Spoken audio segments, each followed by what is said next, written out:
Many thanks for being there. And the program is still Good Morning Abuja showing only on the Unity station. And the feature you've just watched, World Wide Web Day, sets it tune for this discussion, talking about the importance of internet in bringing everyone together, global connectivity. And I have a cybersecurity with us in the studio to talk to us more about the importance of internet. Help me welcome Haniel Jafari to the program. Mr. Haniel, you're welcome. Thank you for having Okay, me. all right. Good morning, Morning. viewers. It is said that internet has made life easy for you and I. I True. don't know you, but I can communicate to you. I can do business deal with you. We can do a lot of things together. So we are going to talk about the internet as the medium of global connectivity. In your own way, as an expert in this field, how has the internet transformed global communication and connectivity? It has, to a large extent, it has done a lot, but I think we should even step back and even start with look at where it all started from. All right. So the industrial revolution started way back in the 19th, 18th century, and it started with the first industrial revolution, which was more mechanization, and that's where we began to look at.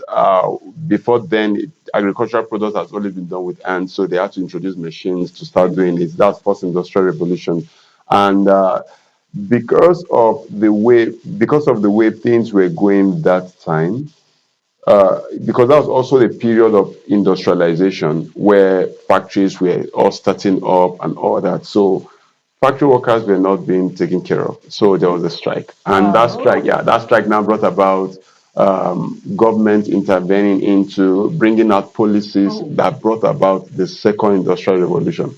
And the second industrial revolution is focused on electrification. That's where we talk about the oil and gas. That's where we talk about electricity.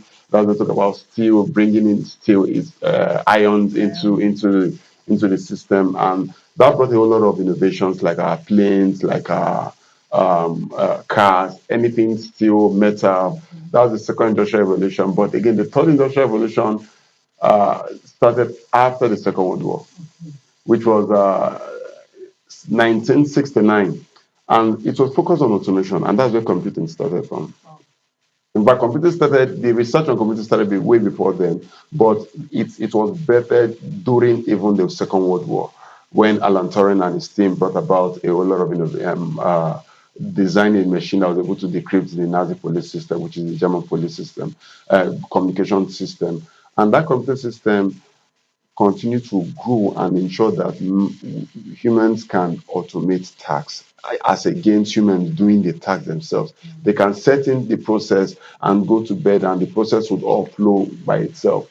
But in the invention of computers was just one part of the third industrial revolution, which is the automation. The second half of it is the invention of the internet. Wow. Yes. It's a very good revolution anyway. Yeah. Okay. So internet was the second part of it, and internet started way in the mid 70s, 1974 thereabout, when a group of British scientists did. In fact, from US. It started as ARPANET, but now eventually became internet and global communications.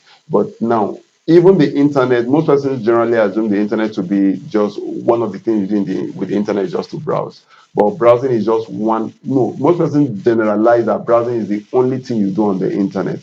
But browsing is just one of the things you can do on the internet. And the World Wide Web generally was launched 13th March 1989. That was when officially the World Wide Web was launched, and that's when we began to explore. And that's where commercialization of the internet started in the 90s. Wow. Yeah, that's when we began to sell things. That's where the old likes of Microsoft, Google, YouTube, Netflix, they all came in the 90s and the early 2000s. So since then, there's been a whole lot of advancement and improvement, and the internet is now the bedrock, is the foundation of the fourth industrial revolution that we are currently we are in now, and that's where the AI is coming to take over doing its own thing. So the internet has largely was designed originally now. The internet was designed as the main medium of easy communication. That was the original intention. Why they launched it, they started it as ARPANET. It was a research project funded by the United States Department of Defense.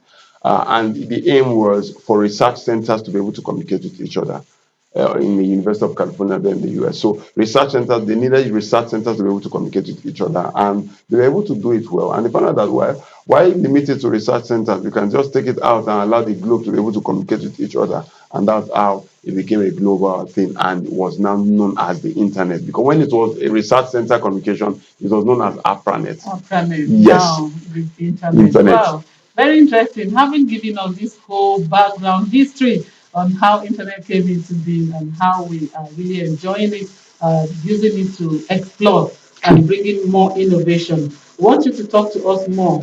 In what way has the internet helped bridge cultural gaps between different countries? Okay, most of us will understand that the before the internet, majority of even though we know that Fela was one very happening guy that was known globally, probably because of his activism nature and all that, but in the area of entertainment, which is one way we express our cultural heritage, we have never seen it like this in this part of the world, where the globe is now accepting our kind of music, our kind of songs, the old Afrobeat kind of songs and all that.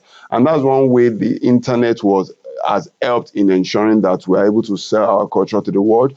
And also looking at it still in the area of entertainment, looking at the way Nollywood has grown, where Netflix is now trying to ensure that they get more of Nollywood content and signing partnership with Nollywood producers to ensure that they produce Nollywood-based content so that the globe can watch Nollywood content, because that's also something that, based on their survey and research, the Globe are also interested in some of the contents that we produce, especially the movies that we produce that come from this part of the world, which is also an arm of expressing our own cultural heritage. So the internet has helped in that area, especially when it comes to streaming content, our content, and showcasing our cultural values. So it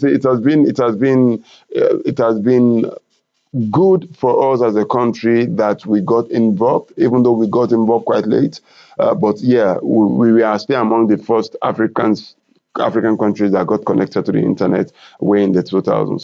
As we celebrate this global connectivity and being made so many things easy for us that we can get a lot of empowerment, do jobs, and you receive your pay right at the comfort zone of your home.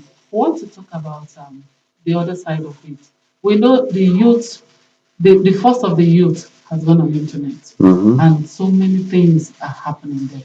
Now, we want, as an expert, we want you to talk to us some of the policies that you think that should be on ground to check some of the excesses of our youth on the internet. Okay, so there are many challenges here when it has to do with the other side. To start with, the first challenge is the fact that when the internet was originally designed, it was not designed with security in mind. They didn't design it they didn't design it with a mindset that one day it becomes a global thing and security will be a concern. So it was not designed with security as a necessary requirement for the technology.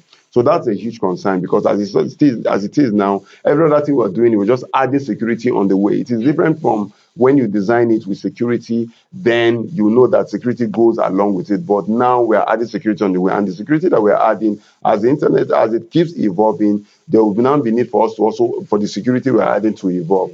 So one of the challenges is that's one of the challenges. The second thing is the fact that because there's no security, that now give room for people to be able to use and abuse it. Abuse of the internet is a huge concern, and that's what brought about cybercrime, internet fraud, online dating scam, article publish scam, and a whole lot of different kind of fraud that has found expression. So there's always a two side to everything. Yes. There is two sides to a coin. Yeah, there's also the coin has two sides. There is the head and the tail. So So even the advent of the internet has its own negative side, and cybercrime is the negative side of the internet. Now we have the cyber as a country, we have the Cyber Crime Prevention and Prohibition Act 2015 as amended 2024. And looking at it from an expert perspective, we've done a whole lot.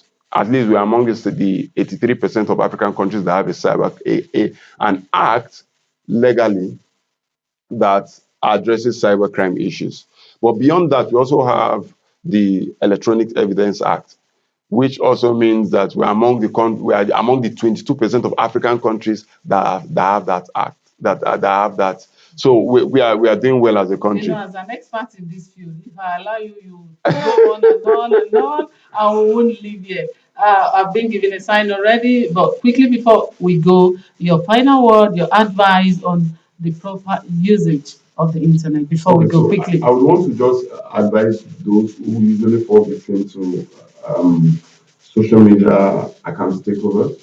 The major means that they take over your social media is usually when they are able to get your email address, your password, and your OTP. So let's try as much as possible to activate two-factor authentication so that when we receive a particular OTP, we should keep it to ourselves. Let